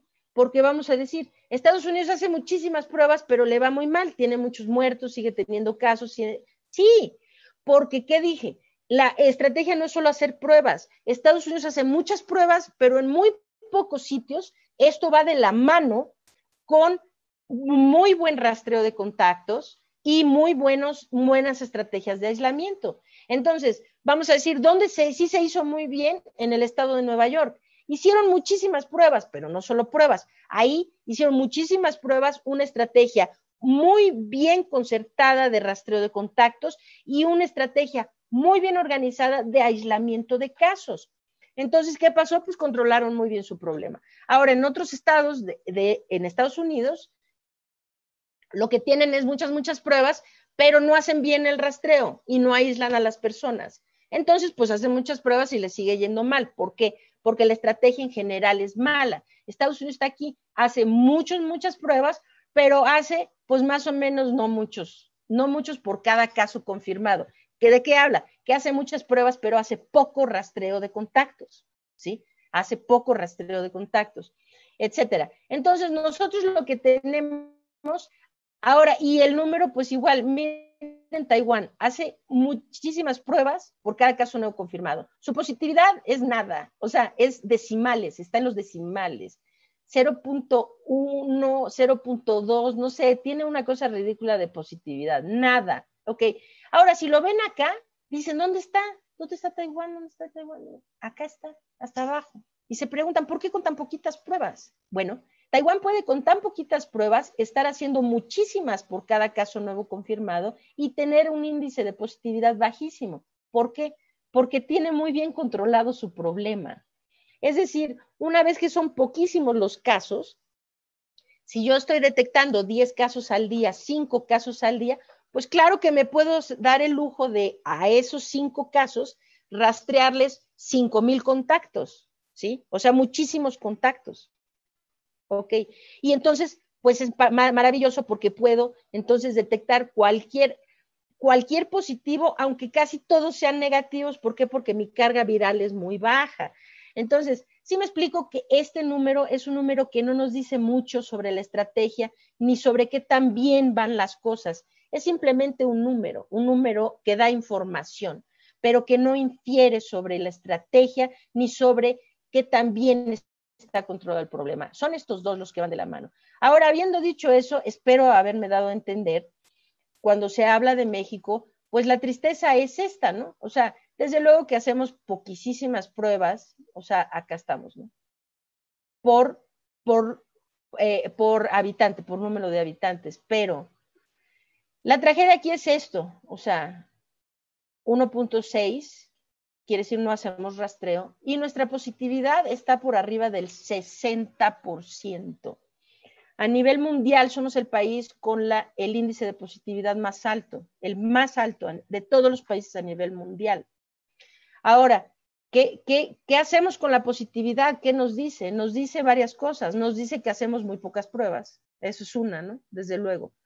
Nos dice que no hacemos estrategia, ¿no? De contención. Y nos dice que tenemos una carga viral comunitaria súper alta. Es decir, que tenemos muchos contagios en la comunidad. Entonces, y lo demás, pues nada más es retórica. Esto es lo que está pasando. Entonces, ¿qué necesitamos? La OMS dice, hace unas semanas, la indicación de la OMS es que se debe mantener el índice de positividad entre el 3 y el 12%. Hablando entre el 3 y el 12%, entonces se puede hablar de removilizaciones, de apertura de giros comerciales, de una serie de cosas, y entonces porque se tiene esa medición entre el 3 y el 12% de positividad, indicaría pues que el problema está siendo controlado. Quiere decir que hay suficientes pruebas que se están haciendo y que estas pruebas, un porcentaje muy bajo de ellas está dando positivo. Eso quiere decir que la carga viral comunitaria es baja y que entonces hay seguridad, la gente puede salir con seguridad, entonces hacer sus actividades. Entonces, hoy por hoy la OMS cambió ese parámetro y está hablando flat, o sea, una sola cifra que es 5%. Quiere decir que todo lo que el señalamiento de la OMS es que todo el mundo se mantenga 5% de positividad para abajo y que ninguna escuela puede abrir hasta que esa positividad no vaya por debajo del 2%. Entonces, no sé qué hace el estado de Aguascalientes, y esto sí lo voy a decir. O sea, el estado de Aguascalientes hace 2 días anunció que tiene clases presenciales en todo el estado con un índice de positividad arriba del 46%.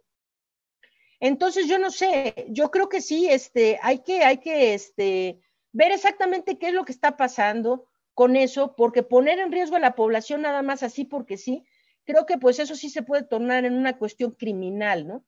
Entonces, eso es lo que tiene que ver aquí, lo de la positividad. Espero que si no de otra cosa, por lo menos sirva para que la gente pueda discernir qué le están diciendo cuando le dicen esto, qué le dicen cuando les dicen esto y qué significa cuando hablan de esto. En fin, para terminar, un último indicador preocupante, preocupante en nuestro país es los índices de letalidad. Se habla mucho de los índices de letalidad y quienes tratan de defienden diciendo que nuestro índice de letalidad está inflado porque tenemos muy pocos casos confirmados, o sea, se hace muy pocas pruebas, es decir, como hay una subestimación de casos, entonces está inflado el índice de letalidad. Bien, pues sí, esto sí, efectivamente puede ser cierto, pero ese no es el único problema. Aquí están las cifras si las quieren ver. Tenemos el índice de letalidad más alto de Latinoamérica, el 7º a nivel mundial. Este es el que tenemos actualmente a nivel mundial, este es el que tiene México. Entonces sí puede ser cierto, se hacen muy pocas pruebas y entonces el índice de letalidad está subestimado, está sobreestimado, está inflado. Ok, pero ese no es el único problema. El problema aquí, esta es la mortalidad hospitalaria en diferentes estados de la República por COVID-19. Baja California, casi la mitad de los pacientes que se hospitalizan mueren por COVID-19. 46% en Guerrero, 41% en Chihuahua, Ciudad de México. La media nacional es de 35.6. Esto quiere decir que tenemos un indicador aquí realmente muy preocupante, o sea, muy dramático.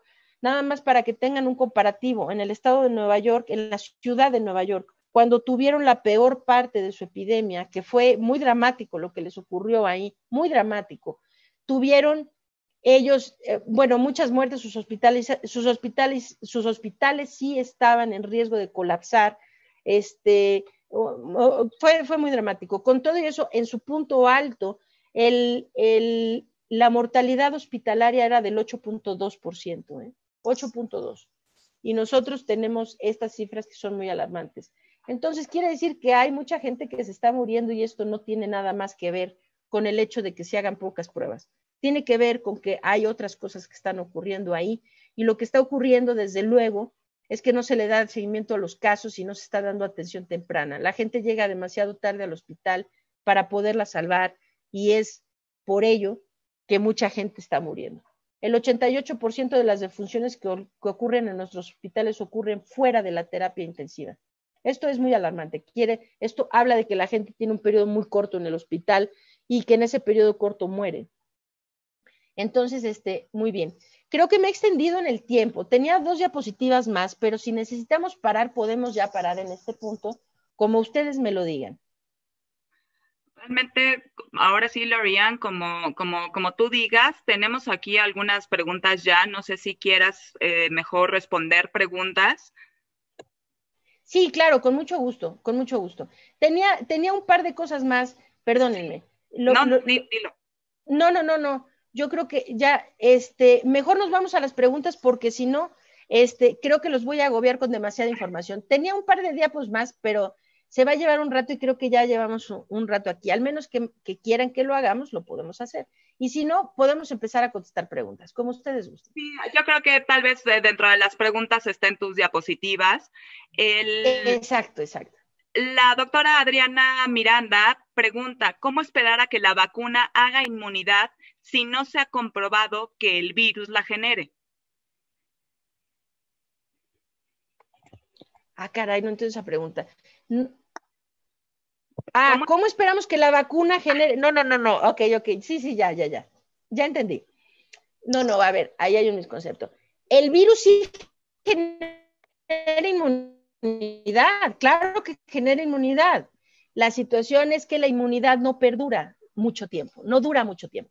¿Qué sabemos de la inmunidad contra SARS-CoV-2? Ok, las personas sí montan una respuesta inmunológica, sí, es decir, que hay una respuesta inmunológica, la esperada, la humoral, estoy hablando de la respuesta humoral, que está basada en la producción de anticuerpos. Durante la infección, las personas, algunas antes, otras después, pero todo el mundo levanta una respuesta basada en anticuerpos de tipo IgM, que es durante la infección, que empiezan a declinar hacia el final y hacia el final de la infección, entonces se declina los anticuerpos IgM, pero ya se sabe, estos son los anticuerpos que generamos durante la infección.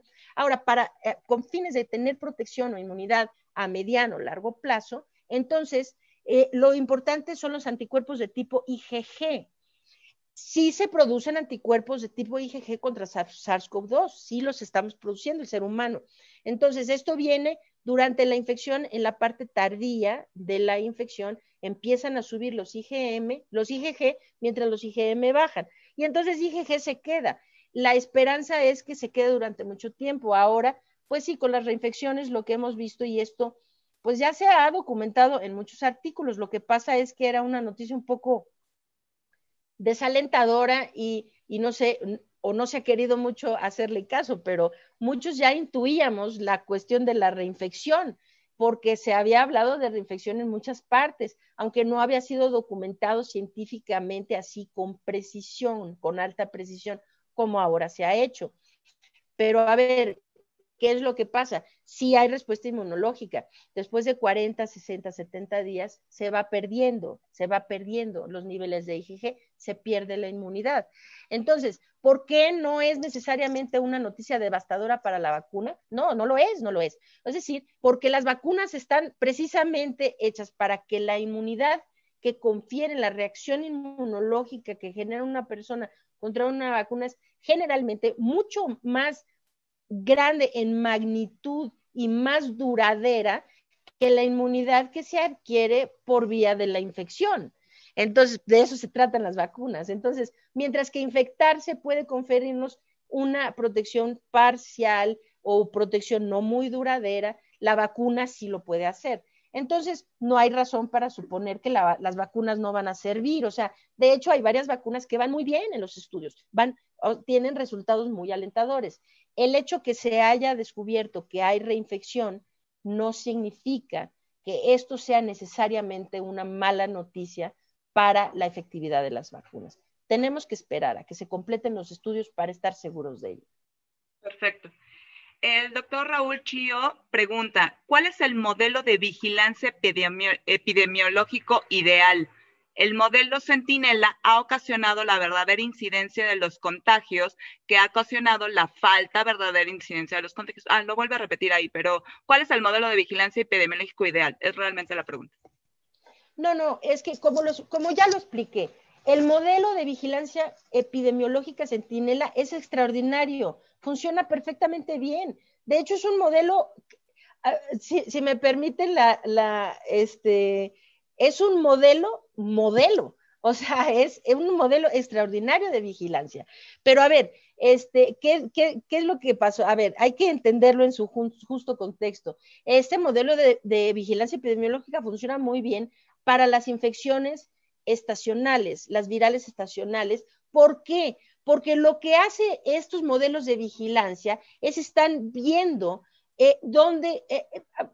vamos a decir, parten de la premisa de que para los virus estacionales ya podemos anticipar un patrón. Es decir, ya sabemos más o menos cuándo inicia la temporada, sabemos más o menos cuánto va a durar, sabemos más o menos qué porcentaje de la población es lo que podemos predecir que se va a infectar, qué porcentaje de ellos van a morir, etcétera. Entonces, como estamos hablando de un patrón que ya conocemos con anticipación, el modelo funciona muy bien, porque entonces va vigilando que esto que ya sabemos que va a ocurrir, ocurra.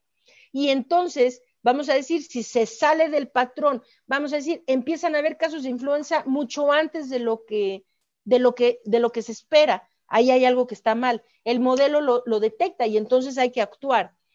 O vamos a decir, se espera que los infectados, más o menos la curva sea de tanto y tanta gente está infectada. Ok, pero si empieza a haber muchísimo más, algo está pasando, foco rojo. Estos modelos de vigilancia funcionan muy bien para alzar banderas, o sea, encender focos rojos de si algo se está saliendo del patrón para permitir que se actúe y se corrija lo que está pasando. Entonces sí funcionan muy bien. Ahora, ¿por qué no funciona muy bien para esto? Pues porque no tenemos ningún patrón, no sabemos qué carambas es lo que pasa con COVID-19. O sea, llevamos 6 meses y menos lo sabíamos en febrero, marzo, abril, ¿no? O sea, ahora pues ya vamos sabiendo cada día más, vamos entendiendo cada día más sobre el virus, sobre la enfermedad. Pero no se sabía, entonces, ¿cómo se puede vigilar de la misma manera que se vigila una enfermedad predecible, una enfermedad sobre la cual sabíamos absolutamente nada? Pues eso no está bien. Pero lo principal es esto, que el modelo de vigilancia Centinela funciona muy bien. O sea, el modelo no es el problema. El problema es haber pensado que se podía solamente vigilar sin hacer nada más. Es decir, vamos a vigilar para dar información. Ok, eso no sirve de nada. Vigilar para decir, a ver, ahora en Jalisco hay un brote y que vayan con los esfuerzos de contención a Jalisco. Para eso sí sirve la vigilancia. A ver, aquí, en este lugar que ya se había controlado, ahora tenemos otros casos. Vayan con el esfuerzo ahí, sirve. Entonces, no le echamos la culpa al modelo. El modelo no es el problema. El problema es que no se hizo lo que se tenía que hacer con esa información, ¿ok? Y que pues sí, efectivamente, pues no es un modelo diseñado para controlar un fenómeno de este tipo, ¿no? Aquí hay varias felicitaciones de Rosa Amanda Cantú. Aparte querían que terminaras ya, que sí terminaras la ponencia. La doctora Gabriela Escobar, excelente. Aquí hay otra pregunta del doctor Alejandro Romero Medina. Excelente charla, muy bien explicado. ¿Qué es lo que tendríamos que hacer en adelante para contener las muertes? Además de lo que ya sabemos de medidas higiénicas y distancia. Sí, la parte más importante para incidir sobre la pérdida de vidas, esto es lo que nos debemos enfocar en esto por encima de cualquier otra cosa ahorita, porque la realidad es esta, nosotros como sociedad, nosotros los ciudadanos, las personas, o sea, y ustedes el gremio médico, los que son médicos aquí que están escuchando esta plática, a ver, hay cosas que sí podemos hacer y otras que se salen de nuestro alcance. Nosotros no podemos establecer medidas de contención. Esto son medidas que deben de venir desde el gobierno. Si no vienen desde la autoridad, no hay manera de hacerlo, porque ninguno de nosotros tenemos la capacidad para establecer una logística, vamos a decir, para empezar a hacerle pruebas a la Ciudad de México, ¿no? O sea, no se puede, ni tampoco podemos hacer una logística de aislamiento, por muchos voluntarios que queramos hacer y eso. O sea, esto tiene que venir de la autoridad. Entonces, esa parte no la podemos hacer. Pero a ver, ¿qué sí podemos hacer? Bueno, como ciudadanos podemos hacer muchas cosas. Uno, ayudar en la mitigación. Eso es importantísimo. Ayudar en la mitigación significa, a ver, vamos a dejarnos de discutir tonterías después de 6 meses y después de más de 60,000 muertos. ¿No quieren que pare la muerte? ¿No quieren que paren los contagios?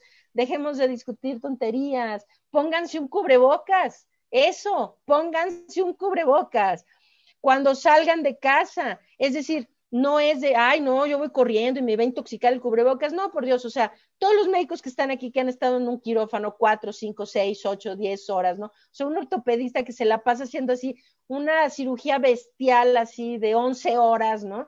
Está con el cubrebocas. Bueno, yo nunca he visto uno ahí que le dé hipoxia y se desmaya, o sea, no pasa nada. Los cubrebocas no le hacen nada a nadie, ¿eh? O sea, lo que hace es que si usted no se pone un cubrebocas, lo que le va a pasar es que usted puede infectarse y puede infectar a otros. Y lo que necesitamos es como comunidad unirnos. Saber, estamos todos en esto. Esto no es un problema nada más de unos, de otros, de aquí, de allá. O sea, es que estamos todos juntos en este problema. Y solamente es que juntos podemos hacer algo para mejorar la situación. Y entonces, todo mundo póngase un cubrebocas siempre que salga de casa. Es decir, no hay que ponerle pretextos. No es cuando no puedo guardar distancia, cuando estoy en un lugar cerrado, no, mejor miren, es más fácil así. Siempre que salgan de casa, pónganselo. Punto. Ya, no tengan excepciones. O sea, y pónganselo siempre. Esto podría ayudar mucho. Desde luego, las medidas de higiene, eviten espacios cerrados, sobre todo si tienen poca ventilación.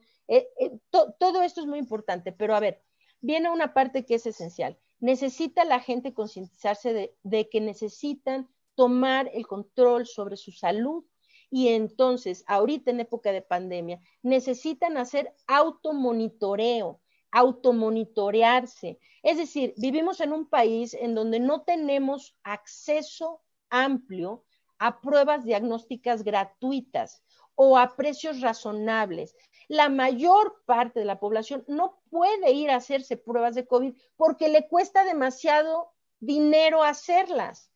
Entonces, mientras no las pruebas sean en nuestro país gratuitas, que cualquiera pueda hacerse la prueba sin necesidad de que no le vamos a hacer la prueba hasta que ya esté usted muy enfermo, es que cuando está muy enfermo no es cuando más sirve la prueba. La verdad es que sirven más las pruebas cuando la gente, al principio, ¿no? O sea, entonces, bueno, no se tiene esto, pero sí tenemos otras medidas. ¿Qué medidas podemos hacer? Miren, la enfermedad COVID-19 tiene esta particularidad, que la gente empieza a tener deterioros pulmonares muchas veces antes de mostrar otro tipo de síntomas. Esto se le ha llamado la hipoxia feliz, ¿no? Que le han llamado.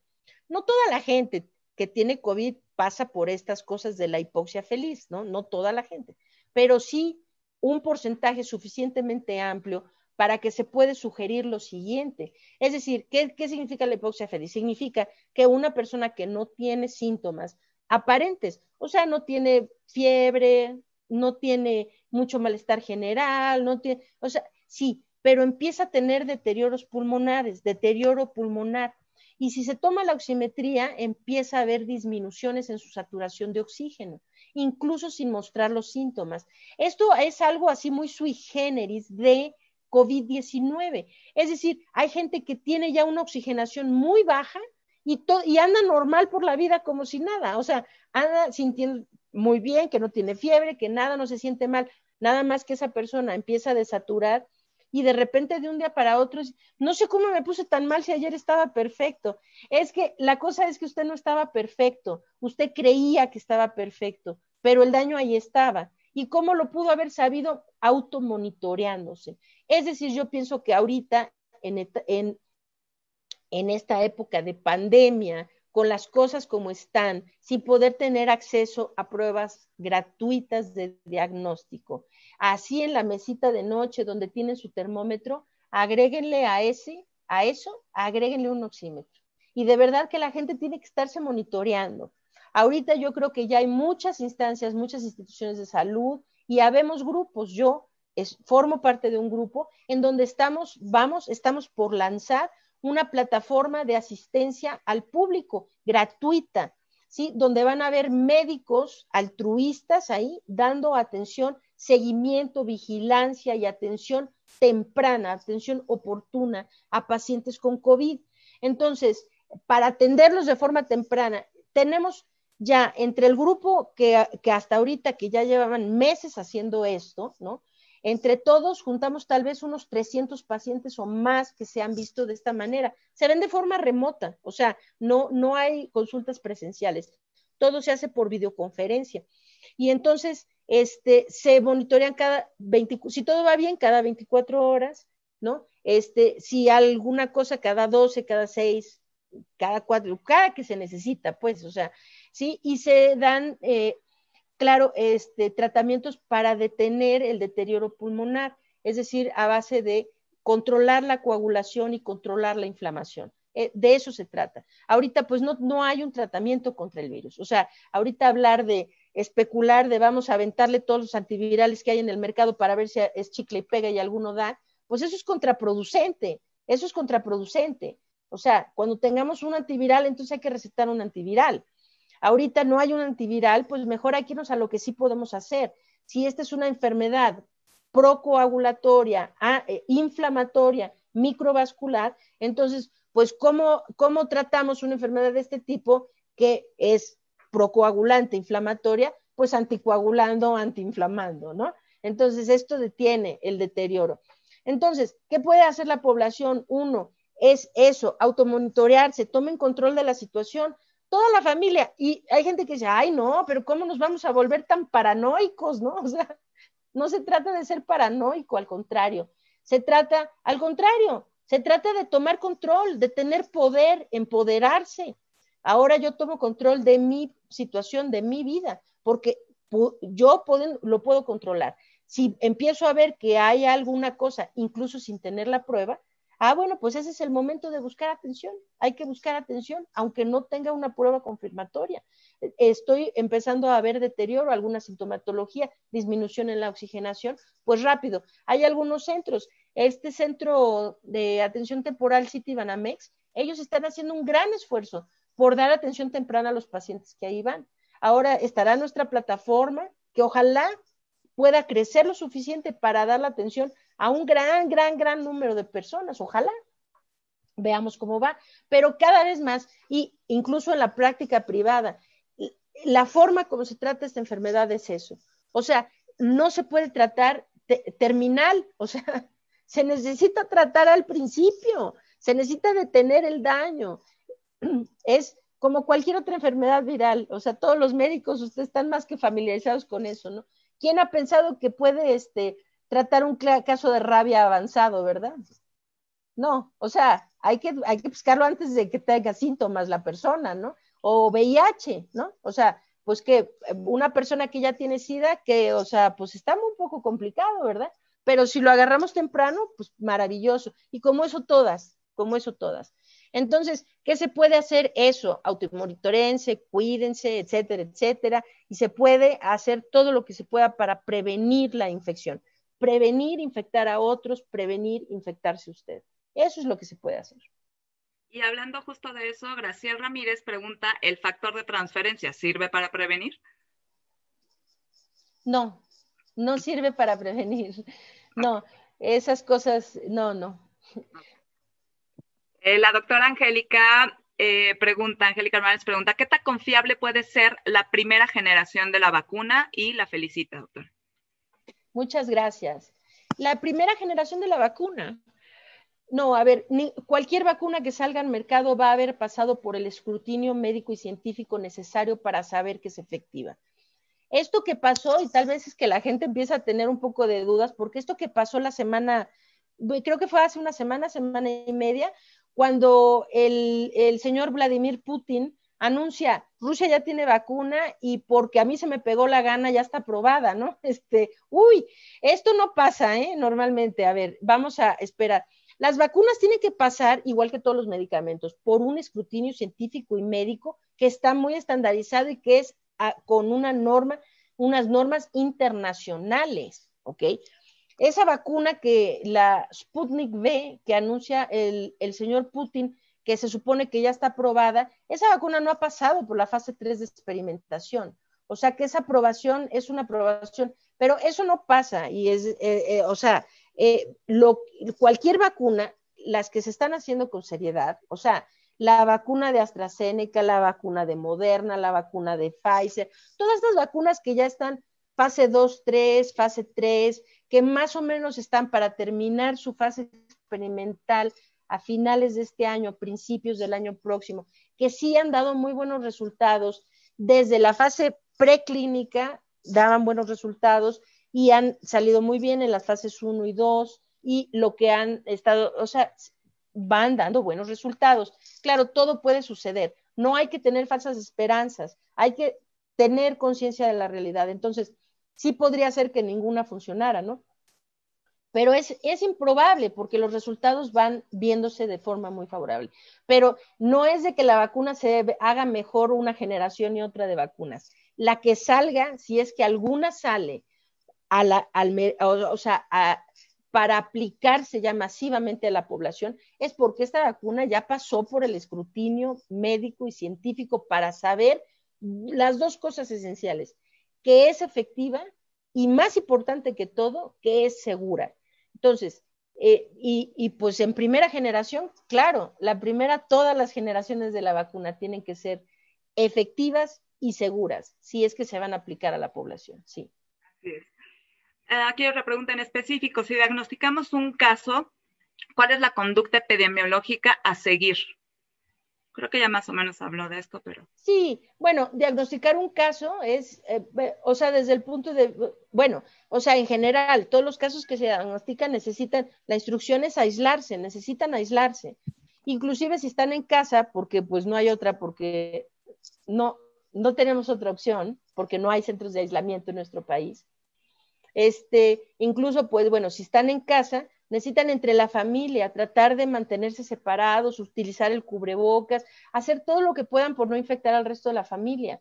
Esto es muy importante. El aislamiento es lo más importante y darle un seguimiento a la persona, acompañamiento a la persona, que se esté tomando el registro de temperatura, oximetría y frecuencia cardíaca diario. O sea, eso, y ver el primer indicio de que existe un deterioro o de que los síntomas empiezan a acrecentar, pues hay que intervenir inmediatamente, médicamente hay que intervenir, claro, ¿sí? Eso tiene que ser. No, perdón. Felicidades, debería de ser asesora del doctor López-Gatell. Opinamos algunos. Aquí dice, hay una pregunta muy larga. De acuerdo a diferentes artículos científicos, la enfermedad siempre crea mayor inmunidad que cualquier vacuna. La vacuna Moderna de Estados Unidos emplea el grupo del genoma encargado de crear las espículas virales. Se encuentra en la tercera fase y el sistema de vigilancia empleado en México, como muy pocos países, lo emplea. ¿Sabe cuál es el que emplea Taiwán? Realmente no encuentro mucho la pregunta, pero bueno. No, yo tampoco. Creo que la persona tiene alguna confusión. Sí, sí, es un poco complicado contestar esa pregunta, porque sí. Perfecto. ¿Qué opina del dióxido de cloro? Ay, Dios mío. El día de hoy me han hecho esa pregunta 2 veces y yo les voy a decir la verdad, yo me rehúso a hablar de esas cosas porque hace rato dije esto mismo que voy a decir ahorita en una entrevista que tuve justo antes de entrar con ustedes. Miren, yo creo que nosotros como médicos, como científicos en la comunidad y todo eso, hay que darle el menor tiempo aire a este tipo de cosas, a la charlatanería, ¿no? Y entonces, vamos a decir, en todo este tiempo yo he dado muchísimas entrevistas, más de las que en mi vida entera pensé dar. En los últimos meses ha sido una locura. Jamás he negado una entrevista a nadie, a ningún medio de comunicación, o sea, a nadie le he negado una entrevista más que una vez, que fue una vez que me llamaron para decirme, doctora, necesitamos que venga a hablar sobre las nanopartículas cítricas, ¿no? Sí, sí. Y dije, no, eso sí, no voy a hacer eso porque la ciencia no puede hablar con los terraplanistas, ¿me explico? Ellos están en otra esfera. Y entonces, no es cosa de ponernos a discutir con ellos, es cosa de que simplemente no hay que darles más tiempo aire. O sea, y definitivamente así, o sea, todavía un terraplanista pues no le hace daño a nadie, ¿no? O sea, nada más es esparcir ignorancia, pero finalmente, pues mire, hasta el que tenga miedo de que la Tierra sea plana, aunque siga usted caminando, yo le garantizo que no se va a caer ahí en la orilla, ¿eh? O sea, no se va a caer, no se preocupe, no pasa nada. Ok, pero a ver, estos otros grupos son muy nocivos, muy dañinos y están causando daño real. Los anti-vaxxers, los que están en contra de la vacunación, estos que están ahora, porque somos libres y necesitamos ejercer nuestra libertad, no vamos a ponernos un cubrebocas. Esto es algo que está provocando daños muy, bueno, es que es terrible eso. Entonces, hablar del dióxido de cloro, bueno, o sea, no hay que meternos en la ciencia de lo que es ingerir o inyectarse hipoclorito de sodio, ¿no? O sea, pues, qué tontería. Creo que el señor Donald Trump sí lo sugirió, ¿verdad? A ver si no podemos, que los pobres de la compañía de Lysol tuvieron que salir a decir, queremos hacer énfasis en que ninguno de nuestros productos puede ser ingerido o inyectado, ¿no? En el cuerpo humano. Pues pobres de los de Lysol, pues sí, qué mal. A ver, o sea, ninguno de esos productos sirve, es charlatanería. Entonces, yo entiendo que no sé quién está detrás del empuje de este tipo de cosas. Tienen una publicidad y un empuje en las redes sociales y todo eso, que han hecho a la gente creer cosas que no son. Yo creo que hay que usar el sentido común, ¿no? Y no, si me está preguntando directamente, ¿sirve el dióxido de cloro para tratar COVID-19? La respuesta clara es no, no sirve. Muchas felicitaciones y voy a terminar ya con una pregunta del doctor Juan Carlos Guerrero, que es intensivista del IMSS, sobre el uso de Husvinza, un nuevo fármaco que acaba de llegar a México. ¿Cuál es su opinión sobre la utilidad de este? Husvinza. No puedo conocer, no puedo contestar porque desconozco este medicamento. No tengo conocimiento de él y no sé exactamente de qué se trate. Entonces no puedo contestar su pregunta, discúlpeme. No, excelente. Pues muchas gracias, Lori-Ann. Creo que por hoy damos por terminada la sesión. Fue bastante explícita. Les decía yo al inicio que tiene sus redes sociales y siempre está muy abierta. En Twitter, búsquenla. Por si alguna de las preguntas no terminó bien contestada o algo, creo que te pueden buscar por ahí. Y sí, con mucho gusto, claro que sí. Muy abierta a preguntar. Te agradezco muchísimo en nombre de la Asociación Médica del Hospital Ángeles Mosel tu plática. Muchísimas gracias, Lori-Ann. Muchísimas gracias, sí. No, gracias por la invitación. Ha sido un placer estar con ustedes. Ojalá que haya sido de utilidad la plática. Muy buenas noches a todos. Gracias, Lori-Ann. Hasta luego. Hasta luego. Gracias, Claudia. Bye. Muchas gracias a todos. Me desconecto. Gracias.